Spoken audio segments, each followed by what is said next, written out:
Hello everyone, मेरा नाम आलोक अवस्थी है। मैं एसएससी सीजीएल 2024 की परीक्षा से सेलेक्टेड हूँ। मैं as a accountant in general manager office Lucknow में कार्यरत हूँ। मेरा होम डिस्ट्रिक्ट कानपुर है और लखनऊ ऑफिस है, तो एक तरीके से मेरी होम पोस्टिंग है। तो ये मेरे लिए काफ़ी अच्छा रहा है। अब मैं शेयर करता हूँ अपनी स्ट्रेटेजी, जिन जिन तरीक़ों से मैंने ये जॉब पाई है। ओके, मैं आपको बताना चाहूँगा कि क्या स्ट्रेटेजी कर फॉलो करके आप एसएससी एग्ज़ाम्स को फर्स्ट अटेम्प्ट में ही क्लियर कर सकते हैं। तो चलिए शुरू करते हैं। सबसे पहले बात करते हैं मैथ्स की।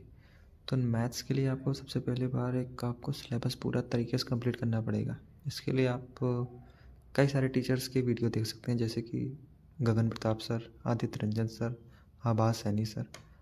आप एक बार इनके वीडियो देख के देखिए आपकी ट्यूनिंग किसके साथ अच्छी बन रही है और उस हिसाब से उनका कोर्स कर सकते हैं। मेरी बात करते हैं तो मैंने गगन सर से किया था और उसके बाद आभास सर का सुपर 100 बैच आता है, उससे मैंने प्रिपेयर किया था। आपका सिलेबस एक बार कंप्लीट होने के बाद आप मॉक्स का सहारा ले सकते हैं या फिर आप पीवाईक्यू के बुक को सॉल्व कर सकते हैं। मॉक्स के ज़रिए आप पता कर सकते हैं कि आपको स्पीड कितनी आ रही है, आप अपनी स्पीड को कैसे तेज़ कर सकते हैं, आपको किस चैप्टर में कौन से सवालों में कितनी दिक्कत आ रही है, आप उसका रिवीजन कर सकते हैं, जिससे आपको पता चलता है कि आपकी क्या कमियां आ रही हैं।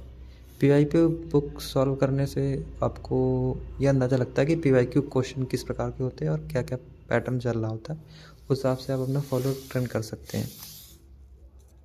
तो अब बात करते हैं रीजनिंग की। रीजनिंग एक स्कोरिंग सब्जेक्ट होता है जिसको आप बहुत जल्दी से स्कोर कर सकते हैं। रीजनिंग के लिए तो आप केवल मॉक्स का ही सहारा ले सकते हैं।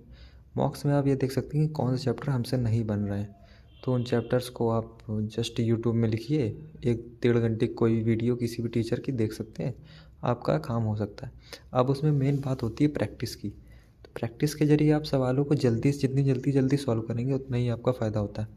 तो इसके लिए भी आप 3-4 यूट्यूब चैनल हैं, उनका सहारा ले सकते हैं, जैसे कि इवन कोचिंग सेंटर सर के कमल सर जो हैं, पीयूष सर हैं और सिग्मा एकेडमी करके हैं, और एंड गेम एसएससी करके, जो एनालिटिकल स्टेटमेंट वाले बेस्ड क्वेश्चन होते हैं, वो रीजनिंग में बहुत ही फ़ायदेमंद होता है। आप इनका देखने के बाद आप मॉक्स पे डिपेंड हो जाइए, और मॉक्स जितने ज़्यादा सॉल्व करेंगे उतना ही स्पीड इंक्रीज़ होती है इंग्लिश रीजनिंग में। ये तो मैंने देख लिया है। तो आप लोग भी मॉक्स दीजिए जितना ज़्यादा हो सके उतना रीजनिंग के लिए। अब बात करते हैं इंग्लिश के लिए। तो इंग्लिश में होते हैं अपने पास कॉम्प्रिहेंशन, ग्रामर और वोकैब। कम्प्रीहेंशन तो आपको रीडिंग स्किल्स डेवलप करनी पड़ेगी, जिससे ज़रिए आप कम्प्रीहेंशन को सॉल्व कर सकते हैं, जिसमें कि क्लोज टेस्ट होता है और कम्प्रीहेंशन वाले क्वेश्चन होते हैं। तो वो आपको रीडिंग हैबिट डेवलप करनी पड़ेगी।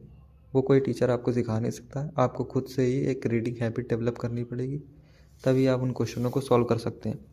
अब बात करते हैं ग्रामर के लिए। ग्रामर के लिए आप कई सारे टीचरों की यूट्यूब वीडियो, उनके ग्रामर रूल्स को देख सकते हैं, जैसे कि मैंने रानी मैम से किया था। उनके A to Z grammar video पड़े हैं यूट्यूब में, वो काफ़ी यूज़फुल होते हैं। आप उनका यूज़ करके आसानी से ग्रामर रूल्स को समझ सकते हैं। और भी टीचर हैं जैसे कि तरुण सर हैं, अमन सर हैं, आप इनके वीडियो भी देख सकते हैं। ये काफ़ी यूज़फुल और हेल्पफुल होते हैं। अब बात करते हैं वोकैब के लिए। तो वोकैब के लिए आप ब्लैक बुक को रेफ़र कर सकते हैं, जो कि पीवाईक्यू से पूरी तरीके से रिलेटेड है। आप उनको करके भी आप अपने वोकैब को स्ट्रॉन्ग कर सकते हैं, जो कि एक सफिशिएंट सोर्स होता है आप एसएससी एग्ज़ाम्स को करने के लिए। उसके बाद आप फिर से वही मॉक्स दीजिए। 2024-2025 के मॉक्स जितने ज़्यादा देंगे उतना आपका सोर्स कॉन्फिडेंस बढ़ता चला जाएगा। अब बात करते हैं जीएस की। तो जीएस में आपके कई सारे सब्जेक्ट होते हैं, उनको आपको एक क्रम में लगा के पढ़ना चाहिए। जैसे कि आप पॉलिटी सबसे पहले करना चाहिए, उसके बाद आपको बायोलॉजी करना चाहिए, फिर आपको ज्योग्राफी करना चाहिए, फिर हिस्ट्री, देन साइंस का कोई भी सब्जेक्ट हो गया। उसके बाद ऐसे ही आप फॉलो कर सकते हैं। तो इन सब को करने के लिए आपको किस टीचर की ज़रूरत होगी, जैसे कि मेरे लिए तो बेस्ट सोर्स था परमार सर। परमार सर से आपको पढ़ते हुए आप कभी बोर नहीं होंगे, आपको लगेगा कि इतने जल्दी लेक्चर ओवर हो गया, और आपको अच्छा भी लगेगा पढ़ते हुए। आप उनके नोट्स बनाते जाइए, साथ में पढ़ते जाइए, फिर वही नोट्स को आपको रिवीजन करना लगातार। जितना भी आपने नोट्स बनाए, तो नोट्स बनाते हुए रिवीजन करते हुए आपको लगभग चीज़ें याद हो जाती थी, और उसके बाद आप मॉक्स देंगे, आपका स्कोर बूस्ट होगा, आपको अच्छा लगेगा। बाकी आपका कोई डाउट हो तो आप यूट्यूब कमेंट कर दीजिए, मैं हो सकूँगा तो अगला वीडियो उस पर लेके आऊँगा। ओके, धन्यवाद, थैंक यू।